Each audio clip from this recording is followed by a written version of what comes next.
بسم الله والصلاة والسلام على رسول الله. ازيكم عاملين ايه؟ النهارده جايين نتكلم في تفصيلة بسيطة او غلطة بسيطة اغلبنا وقع فيها، مفيش حد ما وقعش فيها، وهي موضوع نقطة التوقف. ده بقى في اوبر، في ديدي، في كريم ما فيهاش الكلام ده، كريم لازم يغير اللوكيشن. ايه هي طيب نقطة التوقف؟ عشان خاطر لو انت مش عارف الدنيا فيها ايه ما تقعش فيها، وايه مشاكلها، وايه اللي حصل معايا فيها. عشان خاطر النهارده وقعت بصراحة في موضوع انا ما بحبش استنى حد، وقعت في موضوع خلاني حرمت وش كده عمري ما هعمل القصه دي تاني. فانا حابب احذرك. ايه نقطه التوقف ده؟ ان هو العميل يكون محدد كذا نقطه، ساعات يحدد نقطتين، ساعات نقطه واحده جوه الرحله. طب دي الاول اوبر كانت بتبينها لك، دلوقتي اوبر بتدخلك الطريق لافف كده.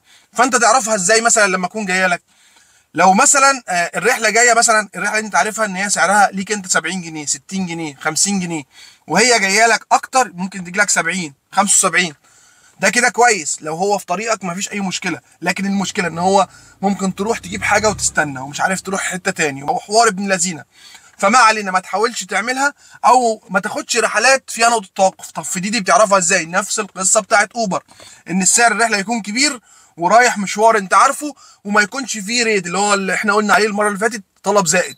النهارده ركبت معايا واحده على سبيل المثال، فانا واخد عاده على نفسي ان انا ما استناش حد وما اعملش انتظار وما اقفش ولا الكلام ده خالص.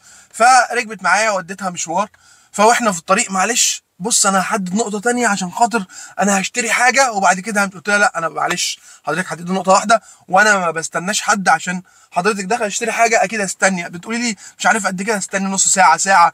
انا ما عنديش وقت وده وقت شغل، احنا النهارده الجمعه بعد الصلاه وده وقت شغل، فبعد اذنك انا مش هينفع استناكي. قالت لي لا لا معلش ده انا طالبه الحاجه، انا هخش حاسب واخدها وامشي وابني قاعد جنبك. قلت لها ماشي، اعمل له ايه الواد يعني، اروح ابيعه ولا ايه؟ قالت لي لا معلش استناني. قلت لها خلاص، بس اوبر ما بتحسبش النقط دي، ما بتحسبش الانتظار وكده، فانا مش هينفع استناكي كتير. قالت لي حاضر تحت امرك ومش عارف ايه. دخلت قعدت بالظبط حوالي 30 دقيقه، نص ساعه زي ما انا قلت لها بالظبط. رجعت بتقول لي معلش انا اسفه. قلت لها ما انا قلت لك هجيبها، هنعمل ايه المعلش دي؟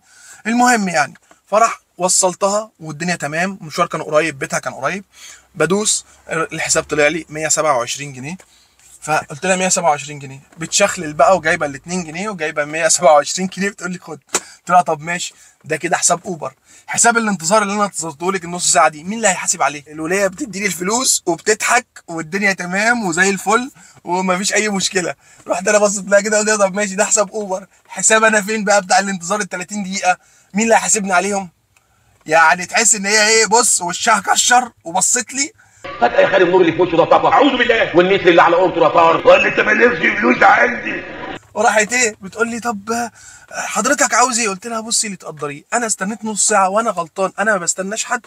فانت انا مش هقدر اقول لك لو ما دفعتيش فلوس انا مش هتكلم معاكي عشان انا بأدب نفسي. فانت حضرتك اللي تدفعيه اللي انت تقولي عليه.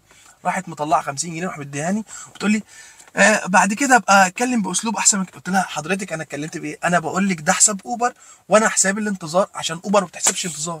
هو مش حضرتك اول ما غيرتي الوجهه اداكي المبلغ ده؟ قالت لي اه، وانت عارفه ومحضره الفلوس وبتشخللي بالفلوس والكلام ده. طب ايه؟ قالت لي معلش بقى مش عارف ايه، بس بعد اذنك ابقى انت خضتني يبقى كلمني. قلت لها طب اعمل لك ايه؟ انا بقول لك اللي فيها، اكلمك بطريقه انهي طريقه تاني؟ فبعد اذنكم بلاش نقطه توقف. اقول لك على حل بقى، في ناس بقى بتعمل، او انا ساعات بعمل القصه دي، افضل حل الموضوع نقطه توقف. حد يقول لك انا رايح مشوار، مفيش اي مشكله هوصلك وتحت امرك والدنيا تمام والابلكيشن والدنيا زي الفل. طب مثلا هتستناك، خلاص انا بروح عامل ايه؟ قافل الرحله واقول له خلاص هستناك. وانا بقى احدد خلاص، اوبر او ديدي او اي شركه طلعت بره القصه، انا بقى استناه براحته انتظره. انا بقى اللي حدد السعر. يعني الموقف ده حصل معايا من قيمه شهر كده بصراحه. ظبطت الراجل بسبب ايه؟ بسبب ان هو انا على فكره المبلغ اللي طلبته والظبطه اللي ظبطتها له بسبب حرقه دمي ووقفتي. وقفت 3 ساعات ونص مستنيه وقدام الفيلا والدنيا تمام. حد ركب معايا قال لي انا بس ايه رايح فيلا هنا اهو، هاخد مقاسات ومش عارف ايه في اخر التجمع كده. قلت له مفيش اي مشكله، نروح يا باشا، ايه المشكله؟ خدته، كان جاي بسعر كويس والدنيا زي الفل. قلت تمام هوصله بقى وربنا يسهل. واحنا داخلين على المكان قال لي بعد اذنك ممكن طلب؟ قلت له حاضر اتفضل. قال لي انا بس هرفع مقاسات بتاعت حاجات وكده، فبعد اذنك استناني بس بالظبط من 10 دقايق، يعني يوم ما طول قوي الراجل يرغي معايا كتير، نص ساعه. قلت قلت له مفيش اي مشكله، ايه المشكله؟ نص ساعه، نص يا عم قول نص ساعه ونتحاسب. قلت له بص ادي حساب اوبر تك. قلت له اوبر اهو. قال لي تمام كده اوبر بره الموضوع. فالمهم الراجل استنى واروح واجي، ونمت في العربيه واقوم، ولدرجه ان انا رحت فتحت الكاميرا وعملت فيديو وقعدت العب في التليفون، عملت كل حاجه في الدنيا مش عارف اعمل ايه تاني. لدرجه ان انا ايه شفت الباب الفيلا مفتوح وفي عمال داخلين، وقفت بقى مستني، واللي داخل اقول له فلان جوه، ده فوق، وهو بص لي من فوق واتصلت بيه 3 ساعات ونص، عارفين يعني 3 ساعات ونص؟ فالمهم الراجل راح جه قال لي حسابك ايه بعد رجعته بقى واحنا راجعين في طريق، حسابك ايه؟ قلت له والله انا مش عارف اقول لك ايه، احنا في يوم خميس والدنيا يعني ما يعلم بالله ربنا، وانت وقفت حالي، انت قلت لي نص ساعه بالكتير قوي، استنيتك 3 ساعات ونص اعمل، انا اسف. قلت له طب ماشي اسف، دي اصرفها منين؟ انت عاوز كام؟ قلت له يعني هتدفع؟ قال لي اه. قلت له هات 1000 جنيه. قال لي ليه يا عم ليه؟ قلت له حساب اوبر كان حوالي 150 جنيه، تمام؟ ادي 150 جنيه خلصنا منهم. قال لي تمام. قلت له 3 ساعات ونص والرجعه تاني ارجعك، قلت له هرجعك تاني ب 150 جنيه كده 300 جنيه. انا بقى 3 ساعات ونص الانتظار دول اصرفهم منين؟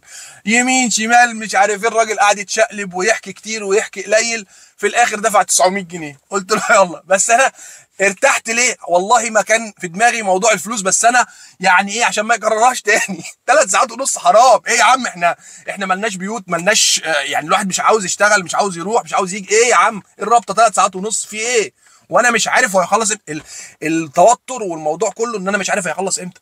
فانا واخد حد على نفسي ما استناش حد، ولو استنيته خلاص بقى بحسابه بقى، مش انت عاوزني استناك، خلاص هستناك بس حاسبني. بصراحه الموضوع بتاع نقطه التوقف ده كرهته جدا، فانت ما تحاولش تاخد اي مشوار فيه نقطه توقف او العميل يعمل نقطه توقف عشان اوبر ما بتحسبلكش. يعني المشوار بتاع النهارده اللي بحسبه لكم ده كان جاي مثلا ب 70، لما حاطط النقطه الثانيه زود لي حوالي 20 جنيه في حوالي 4 كيلو او 4 كيلو وشويه مع الانتظار، وما فيهوش انتظار ولا في اي حاجه. اوبر بتحسب في نقطه التوقف ده بتحسب لك المشي، لكن انتظار ما فيش. ودي نفس الكلام، بيحسب لك انتظار ما فيش، بلح الانتظار بلح. يعني بلاش نقطه توقف. وكمان في ديدي لما تاخد مشوار، بقيت يعني جربته مره في ديدي ان المشوار فيه كذا نقطه، كان فيه 3 نقط، ابص اختصرت انا الطرق، ابص عليهم قللوا سعر المشوار. طب انا يعني ذنبي ان انا اختصرت؟ فبلاش نقط توقف عشان في مشاكل. بلاش بلاش بلاش بلاش. انا بس حبيت يعني من حاله الدم النهارده، والمشكله اللي وقعت لها الست دفعت الدنيا تمام بس مش عاجبها، فانا حبيت بس اعمل فيديو عشان خاطر موضوع نقطه التوقف ده. انا ما عملتش عنه فيديو قبل كده، فيا ريت ما تاخدش حاجه فيها نقطه توقف، او لو خدتها اعمل زي ما بقول لك، اقفل الرحله وحاسبه انت بقى على الانتظار، حاسبه على اللي انت عاوزه. ده الصح بتاع نقطه التوقف، عشان الشركات دي عاوزه تخدم العميل وتظبط العميل على قفانا احنا، فاحنا ما فيش وقت. وزي ما قلنا احنا يعني راس مالنا وقتنا، فالموضوع ده بيضيع لك وقتك. شوف انت بقى بتضيع مشوار تضيع فيه 3 ساعات ساعتين مش عارف ايه، والعميل يوم ما يكرمك يعني هيديك حاجه بسيطه. بس اهم حاجه بقى لو حد وقع في حاجه زي كده ابعتها لنا في الكومنتات، ولو عجبك الفيديو اشترك في القناه وفعل زر الجرس، واوعى تنسى اللايك. وقبل ما نبدا الفيديو لازم نعمل ايه؟ هنصلي على النبي عليه افضل الصلاه والسلام، وربنا ينصر اخواتنا في غزه. واشوفكم الفيديو الجاي ان شاء الله.